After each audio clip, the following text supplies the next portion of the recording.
Welcome. We're joined by Eric Hacopian, a 30-year professional in American politics. We'll be discussing the following question. Can Turkey foot the bill for its neo-Ottomanist foreign policy? Eric, thank you for your time. It's a pleasure. So firstly, we've been hearing a lot about an economic crisis in Turkey to do with the Turkish Lira. Recently, the head of the central bank is gone, the finance minister is gone. Can you explain to our watchers what exactly is this economic crisis? Well, I think the economic crisis has at its core the economic mismanagement of the country, which frankly is not unique to Turkey. Many countries, especially not totally developed countries, have these issues. It's primarily three things: the devil's triangle, as far as economics is concerned. It's the depreciation of the currency, it's inflation, and that the country is in a recession. The problem with these things is that they all lead to a debt crisis that the country has. Turkey has somewhere between $200 to $300 billion in debt that it needs to roll over, while at the same time money, and especially foreign money, is leaving the country. The problem with all of those three items, which is inflation, a recession, and depreciation, is that they feed off of each other. The greater the lira depreciates, and it's gone from somewhere around 5 to 8 to the dollar over the last year. It's dramatic. It's depreciated more than 30% this year. It's the worst performing currency in the world. The more the lira depreciates, the greater the inflation that you have. So you have what they call in American terms stagflation, which is you have tremendous inflation where people's living standards are being are going down, while at the same time you have inflation. So it's like a double whammy. And this is something that is going to come to a head over the next few months. And it's most likely will lead to some kind of a political crisis, as any economic crisis almost always does. So as you mentioned, many countries experience economic hardships. But what is driving Turkey's ambitions in terms of foreign policy? And does it have the economy and resources to back this up? Not at all. Not at all. I mean, the quick question is not at all. The problem for Erdogan is he's got Xi Jinping type ambitions with an Argentina type economy. And at some point, the contradictions between the two will bring one or the other crashing down. When you look at the nominal per capita GDP of Turkey is in the 10,000 range per capita. To put things in perspective, Argentina is 13,000. Greece, not exactly a wealthy country, is 19,000. So you can't have these kinds of ambitions that Erdogan has with an economy that is quite subpar. So at some point, one will bring the other crashing down. And do you think now that there's a looming economic slump possible in Turkey, how will this affect foreign policy? Do you think there's a chance that it will become more aggressive, or there will be a pulling back? Well, I think that's the ultimate question. It really depends on what route Erdogan decides to go, because the road as it is standing right now is at some point they have two options. You either let the economy entirely fall apart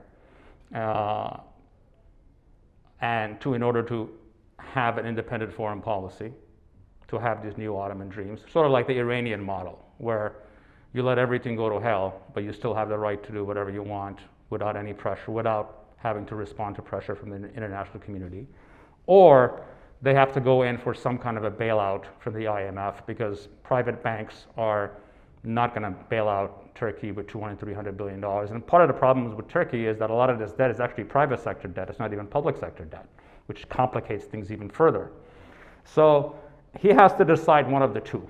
Either a poorer country that has the ability, like Iran, to intervene in different places and not be constrained by economic difficulties, which is going to be hard to do because the Turkish political system is more democratic than the Iranian one.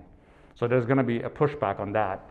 But the moment that he goes to the IMF, if he has to go to the IMF or he has to go to the US Fed for some kind of a swap, currency swap, which is not likely at all, the moment he has an IMF, and it's the same reason that he does not want to go to the IMF, he's going to get politically, to be crass about it, he's going to get the second circumcision of his life. His ambitions are done. What that means is that everything that he does, he has to look over his shoulder about what the people that have bailed him out think. And that's the main reason that he's been so blatant and open about not having to go to the IMF, and he's so proud of the fact that they've paid all their debts to the IMF. Because the moment he goes to the IMF, the Neo-Ottoman dreams are done. He is politically limited to what Turkey has always been, which is a regional power that is very much contained within its own issues and problems.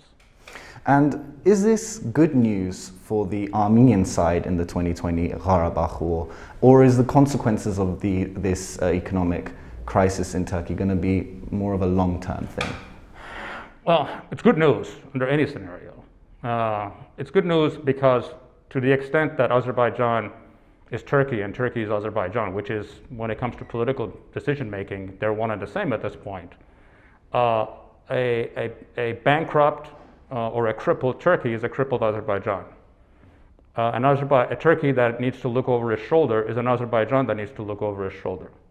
So this crass independence and this aggression that we're seeing becomes far more problematic.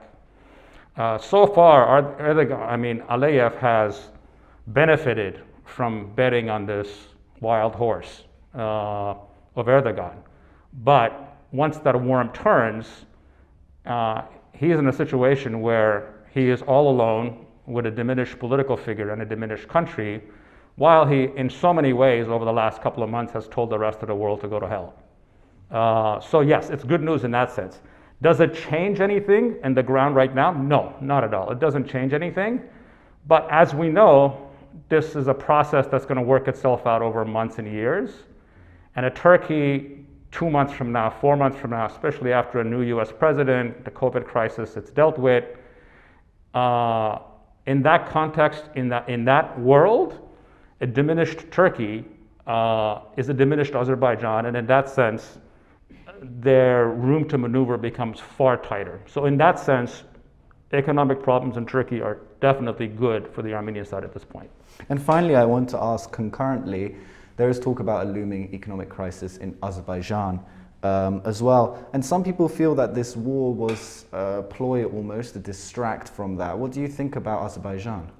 Well, those are two issues, two separate issues. One, I think it's too reductionist to say that the reason we're having this war is because of the economic crisis. First of all, the whole world is in an economic crisis. The issue, and we need to be very careful with this, because in Armenia there's a tendency to downgrade this, how important Karabakh is to Azerbaijan. No matter what we think of it, it's a central issue to their identity, whether it's right or not. So I think it's too reductionist to say that is the only reason. However, there is almost a direct correlation between low oil prices and Azeri aggression. We saw that in 2016 and we saw it in 2020. So there's definitely an element of that, but I don't think that explains it all. I think low economic problems create the situation, an opportune time to start a war, but I don't think they're the cause of it. The real economic crisis in Azerbaijan is more long-term. It's really not short-term. If we are entering an era where people always talk about peak oil, we're more likely to have peak demand. The pre-COVID world might have been the peak demand.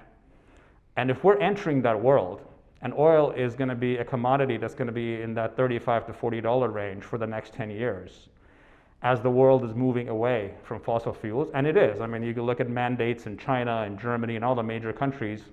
By 2030, we're moving towards electric cars, and that's where most of hydrocarbon energy use goes.